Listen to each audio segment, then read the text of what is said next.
और आज राष्ट्रपति पर विपक्ष का मंथन होगा। कल रामनाथ कोविंद का नामांकन है, ये बड़ी खबर है। आज विपक्ष ये मंथन करेगा कि रामनाथ कोविंद के ऑपोजिट या फिर उनको चुनौती देने के लिए विपक्ष कौन सा कैंडिडेट खड़ा करने वाला है। हालांकि ये सब जानते हैं कि संख्या बल जो है वो सत्ता पक्ष के पास है। कल कोविंद का नामांकन भी होने वाला है और इस दौरान विपक्ष एक साथ बैठ के मंथन करेगा। लेकिन इसमें जरूरी बात यह है कि जेडीयू जो है वो रामनाथ कोविंद को समर्थन देने वाला है।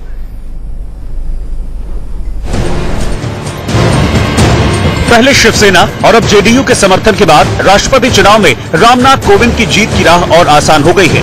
राष्ट्रपति चुनाव का अंकगणित समझने से पहले आपको बताते हैं कि अब तक कौन कौन से राजनीतिक दलों ने रामनाथ कोविंद के नाम पर अपना समर्थन का ऐलान किया है। गैर एनडीए दलों में से बीजेडी, वाईएसआर कांग्रेस, टीआरएस और एआईएडीएमके पहले ही कोविंद को समर्थन का ऐलान कर चुके हैं। इस लिस्ट में अब जेडीयू का नाम भी जुड़ गया है। इतने दलों के समर्थन के बाद अब चुनाव का अंकगणित क्या कहता है, जरा वो देखिए। राष्ट्रपति चुनाव में कुल 10,98,882 वोट हैं। इनमें से एनडीए के पास फिलहाल 5,32,000 वोट मौजूद हैं। इनमें एनडीए के घटक शिवसेना के 25,893 वोट भी शामिल हैं, जबकि जीत के लिए जरूरी वोटों का आंकड़ा 5,49,442 वोटों का है। यानी एनडीए के पास इस आंकड़े से 17,442 वोट कम हैं। लेकिन गैर एनडीए दलों के समर्थन ने रायसीना हिल्स के लिए रामनाथ कोविंद की राह आसान कर दी है।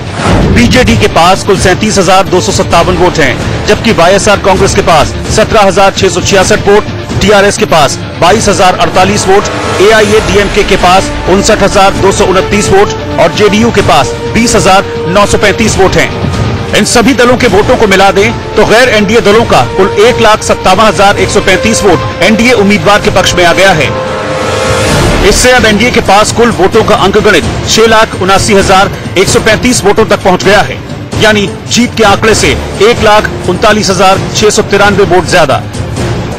विपक्ष अपने उम्मीदवार का फैसला गुरुवार को करेगा, लेकिन उसकी एक कवायद सिर्फ विपक्षी एकता का संकेत भर होगा, क्योंकि चुनाव का अंकगणित पहले से ही एनडीए के पक्ष में नजर आने लगा है।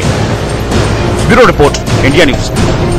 और इसी खबर पर मेरे साथ संवाददाता संजय शर्मा जुड़ गए हैं। संजय जी, जिस दिन राजनाथ सिंह सोनिया गांधी से मिलने गए थे उस दिन उन्होंने कोई भी नाम प्रपोज नहीं किया था। उस दिन विपक्ष ने कहा था, कांग्रेस ने कहा था कि अगर कोई नाम सामने रखा जाता तो हम उस पर मंथन करते। और उसके ठीक बाद रामनाथ कोविंद का नाम जो है वो सामने आ गया। तो जाहिर सी बात है रामनाथ कोविंद पर भी चर्चा होगी कि हम इनको समर्थन दे सकते हैं कि नहीं। और दूसरी बात कि क्या विपक्ष भी कोई सरप्राइज देगा, कोई नया नाम आएगा सामने जिसके बारे में बिल्कुल सोचा नहीं गया है।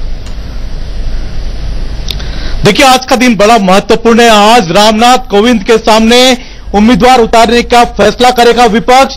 हालांकि विपक्ष की एकता मात्र दिखावे की बची है, मात्र औपचारिकता भर पूरी की जा रही है, लेकिन विपक्ष पूरी तरह से चुनाव लड़ने के मूड में है, वॉकओवर नहीं देना चाहता रामनाथ कोविंद के नाम पर।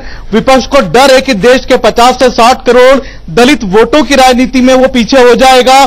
तो लड़ाई अब दलित वोटों को लेकर के हो गई है और इसीलिए अब विपक्ष को दिखावे के लिए सही, औपचारिकता के लिए सही, लेकिन उम्मीदवार उतारना पड़ेगा। मीरा कुमार का नाम सबसे तेजी से उभरा है। मीरा कुमार कल सोनिया गांधी से मिलने भी गई थी। 10 जनपद जाकर के उन्होंने सोनिया से मुलाकात भी की थी। बड़ी दलित नेता है मीरा कुमार, बिहार से आती हैं, तो मीरा कुमार का नाम करीब करीब तय माना जा रहा है। और आज ही विपक्ष अपने राष्ट्रपति पद के उम्मीदवार का फैसला कर लेगा।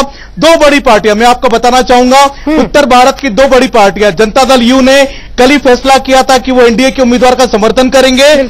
साथ ही साथ बहुजन समाज पार्टी के नेता मायावती भी दुविधा में है कि वो रामनाथ कोविंद का विरोध आखिर कैसे करे, क्योंकि रामनाथ कोविंद एक तो खुद दलित नेता है, साथ ही साथ उत्तर प्रदेश से भी आते हैं। तो उत्तर प्रदेश की राजनीति को देखते हुए दलित हैं जो वो फंस गए हैं। और अब देखना होगा, यह दिलचस्प होगा काफी कि विपक्ष की तरफ से कौन सा नाम आता है। हालांकि जैसा संजय जी बता रहे हैं कि मायावती पसोपेश में है और जेडीयू ने अपना समर्थन रामनाथ कोविंद को दे दिया है। बहुत बहुत शुक्रिया संजय जी पूरी जानकारी के लिए।